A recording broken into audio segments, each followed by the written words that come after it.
No cleaning today because it's Sunday. So pag linggo, walang general cleaning na mangyayari, guys. Pero magwawalis ako, tapos mag-map. Tapos i-arrange ko lang yan diyan. Yan, arrange ko lang yan. Kasi pag mga Monday to Saturday, naglilinis ako ng yung talaga, linis na linis. Ang problema lang kasi yung vacuum ko nasira. Linis na ko para maka-edit ako mamaya. Linis lang tayo. Tapos ang aking laundry is ongoing pa. Hindi pa siya nagtututo.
Mayong hapon, people of the Philippines.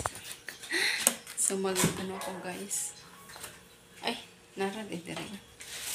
Ang kung gihon ninyo guys ba? Ang langka. Ito na siya. Magamit na natin ito. Ito yung ibig kong sabihin.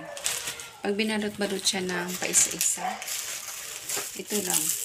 Kung gusto niyo magluto, isang balot lang ilabas niyo. Hindi na yung lahat ng yung pangkalahatan ng langka.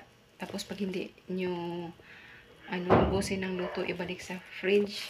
Ito yung sinasabi ko. So isang balot lang ilabas ko kasi isa lang naman yung lutuin ko. So magginataang langka ako mamaya. Tapos ito. Boneless na bangus. Yung lutuin ko ng hapunan namin.